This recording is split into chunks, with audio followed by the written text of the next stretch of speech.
Tony. It is April 9th, and now we have 16.8 million people without a job.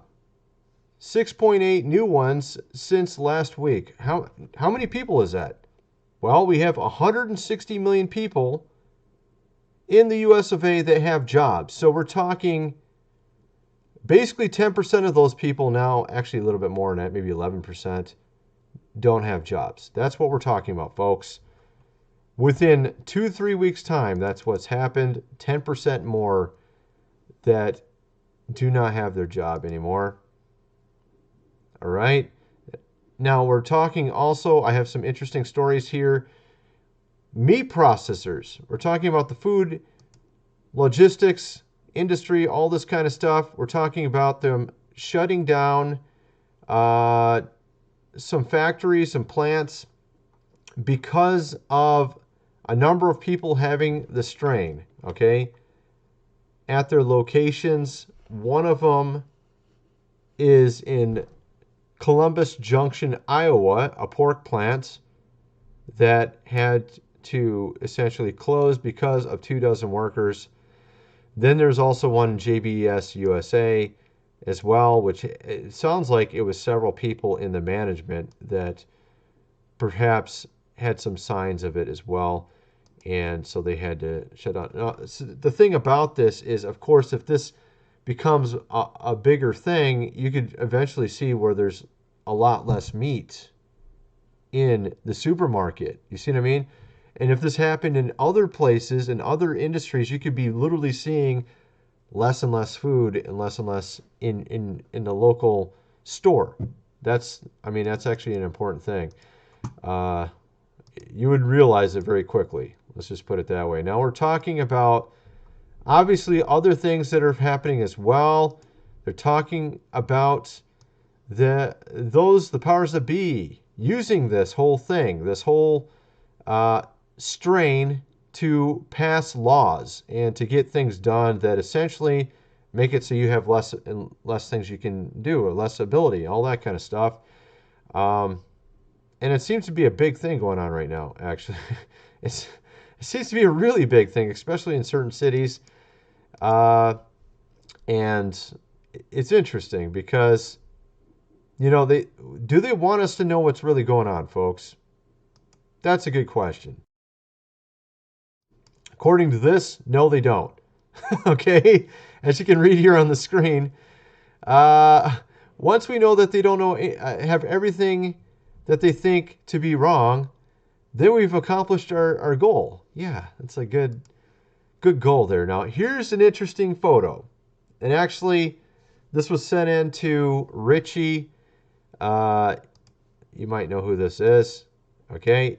From one of his subscribers in Ohio, where he saw these vehicles all traveling together. Very interestingly, these aren't the type of vehicles that would be basically trying to help you. Okay, we're talking about, like, look, if you have these guys rolling in, you would expect, if they're trying to help out, you know, with services or for people to get food, you know, to be distributed to people who don't have the money.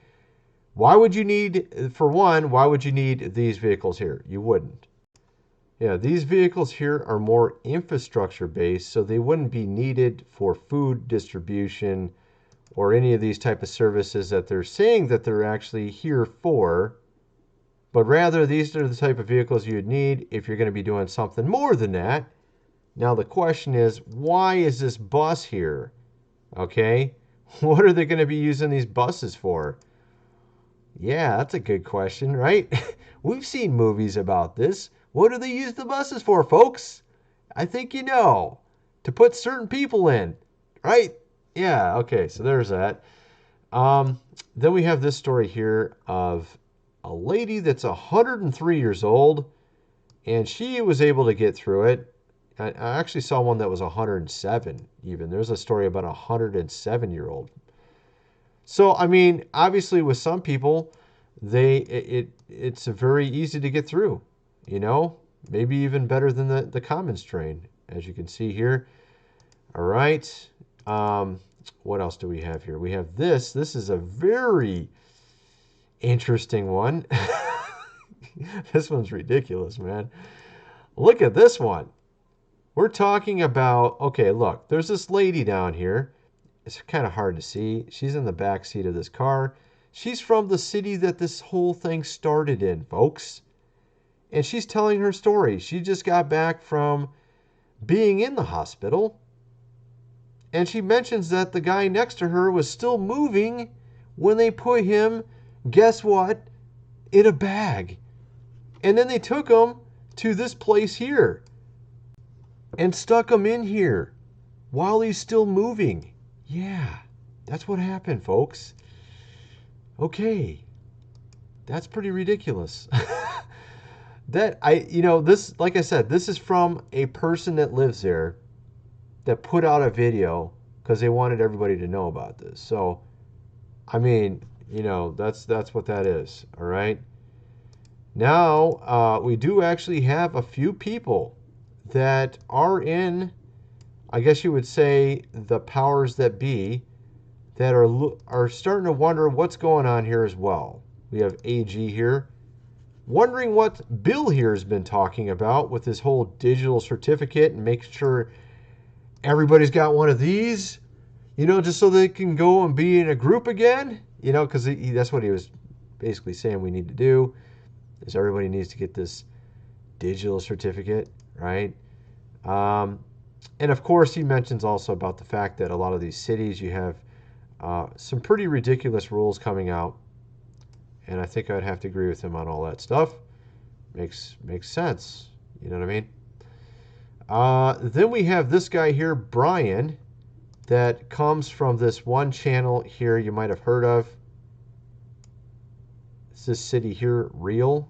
Okay, he had on someone that is sort of well known, I would say, David, and he's talking about this whole fifth, as you can see here, generation. Okay, and he's talking about the fact that, look, it's very fun trying to run a channel or an outlet where you're talking about what you're really thinking and you're not one of these, big outlets, all right? You have to find a way to juggle making money. You have to have something to sell because there's always someone trying to take away your ads or trying to take away this or whatever, you know what I mean? It's not like they exactly want you around. You know what I mean? So that's kind of what's going on there. And, all right, getting on to some other stuff here. Apparently this European country here has decided to make a cell phone app. Yeah, a cell phone app. And of course, this is probably one that's required, not something you just decide upon. And of course, it's the powers that be made it. And it's basically doing this. So not a good app. Let's just put it that way.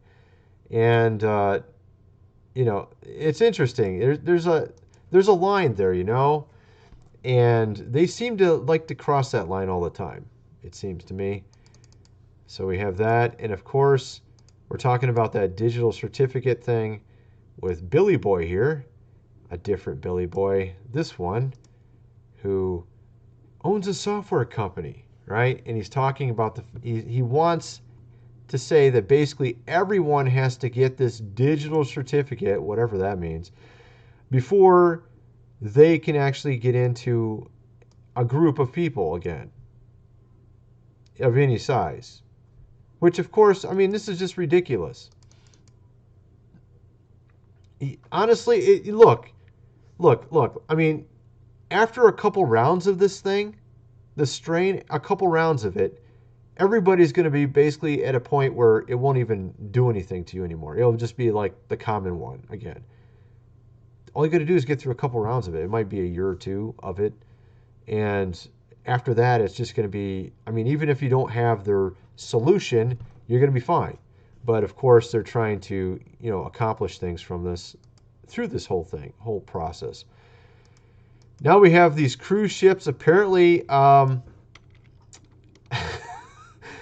men in blue decided to go on board a couple of these. I wonder why. Let me show you this. apparently because of what's going on, and I already paused this like more than once. Okay, here we go. They just keep auto-playing anyways. So we're talking about those cruise ships that apparently hit multiple. I told you guys there's a ton of them. There's like 24 of them, I think I mentioned in a previous video. There's 24 of these cruise ships that were out at sea, and I think it's because it's so ridiculous all that was going on with them that now the men in blue decided to figure out what's going on and obviously went on board in this fashion, as you can see there. The idea is they're basically trying to research to figure out what actually happened on those cruise ships, all right? So there's that. Now, getting on to something that you might really like, or at least be happy about, is the fact that some of that money from that $2.2 trillion is going to land in some people's accounts today. All right? Apparently, some of it is going out today. You might see some new money in your account, so that's the reason, all right? Hopefully it works out well for you guys. Like I said, there's already 10%, over 10% more people without a job right now, which is just ridiculous, but that's where we're at. Now, will you owe taxes on that money that just got deposited in your account? Actually, the long story or long answer to or short answer to that long, however you say it, the short answer is no. Okay, I don't know what happened there. I couldn't think for a second. Must be from covering these topics for too long. I don't know what it is. All right, so yeah. So long story short, basically no. You won't have to pay taxes on it, but maybe there's some little itty bitty something there. I don't know, but I think that's why they're saying long story short. Who knows? Maybe the interest from it or something. You know what I mean? I don't know. There might be some really, really small thing in some, odd way or something. It could have a little bit on a tax. At any rate, let's get on to something else here. Visa, MasterCard could actually increase the fees for using these cards. We're talking about the swipe fees for merchants probably. Yeah, merchants swipe fees. They're going to be increasing the price on that.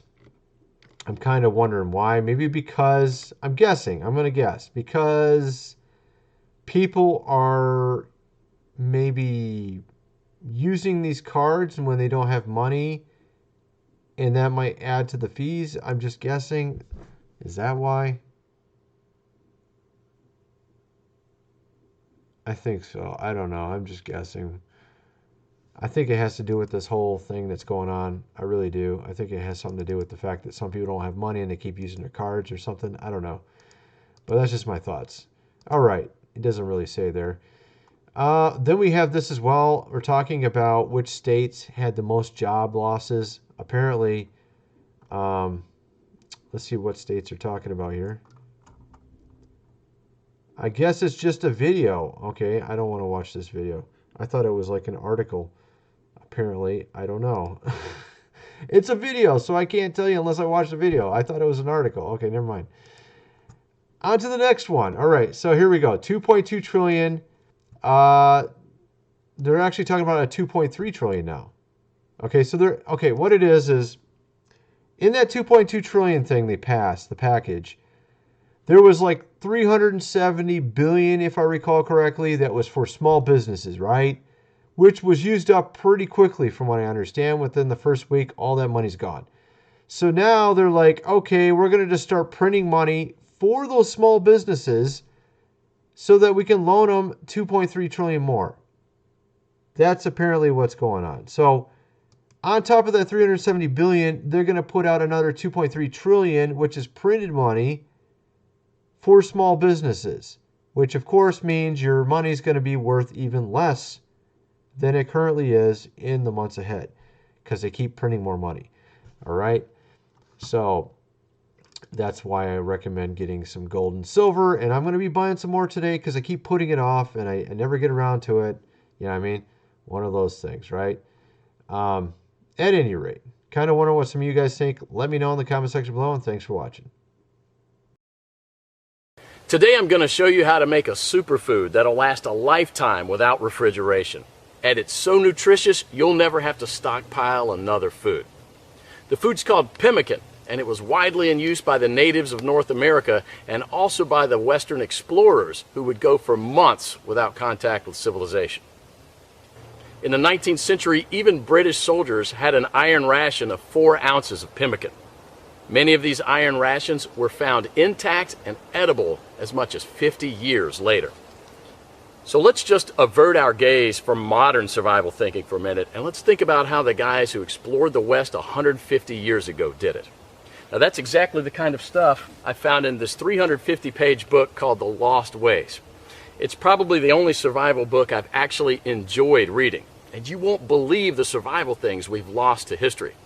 Now I found the pemmican recipe on page 48, and I decided to give it a go.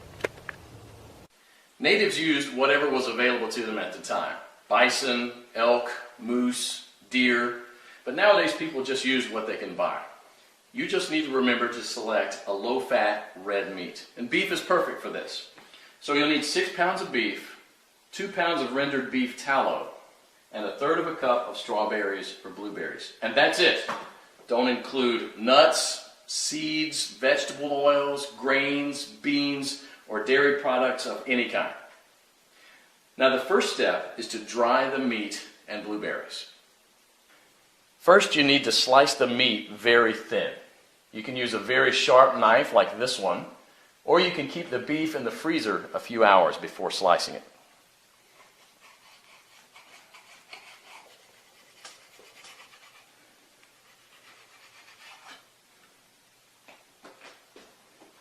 If you don't have a dehydrator, you can set the oven to the lowest possible temperature, around 130 degrees,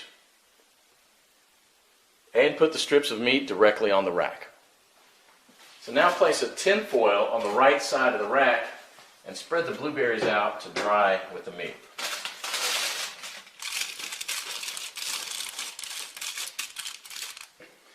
Place the rack back inside and crack the oven door to prevent moisture buildup. Let this dry for about 15 hours or until it's crispy. 150 years ago, people dried their meat by building a wooden pyramid over a small fire and hanging the meat slices on that. After 15 hours, this is what you should get. Toss it in the food processor until it becomes a powder. Do the same with the blueberries. In the old days, they grind it with a rock to crush it into a powder. Generally, well-dried meat will weigh just slightly less than 1/3 of its raw weight. Therefore, 6 pounds of raw lean meat will yield about 2 pounds of thoroughly dehydrated meat. For our next step, we need to cut the fat into small pieces about a 1/2 inch square.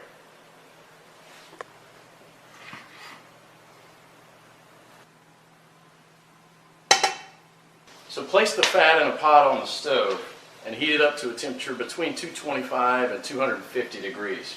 Now, you don't gain anything from getting it any hotter than that other than destroying the fatty acids, which we want to do as little as possible. Now for the first 10 minutes you want to keep this on medium-high heat, and you want to stir it about every minute, and this will allow enough of the fat to be liberated to coat the bottom of the pot without burning the bottom of the fat. After about 10 minutes, you'll see a pool of fat forming on the bottom of the pot, which should be merrily boiling away. You can rest a little bit now and stir it maybe only every 5 minutes, just to keep things well mixed. After about 30 minutes, the liquid fat should have risen enough to cover the chunks, and it should look like a rolling boil. So as this liquid rises, you can go ahead and lower the temperature down to about 230. After about an hour, the major boiling action will have stopped, and there'll just be small bubbles rising from the fat. About 90% of the cracklings will be a chestnut brown in color.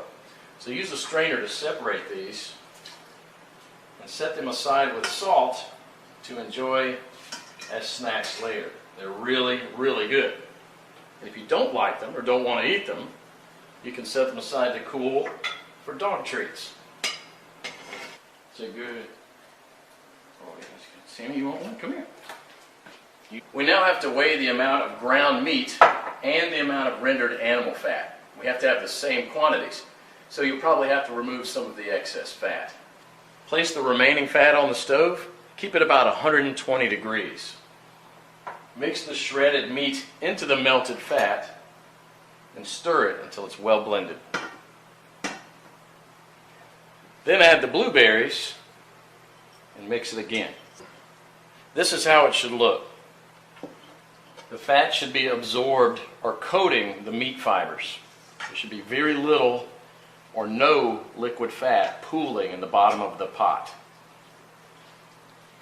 Now, following the instructions from the Lost Ways, you can store it in Ziploc plastic bags and press flat, removing as much air as possible, and therefore preventing the fat from going rancid.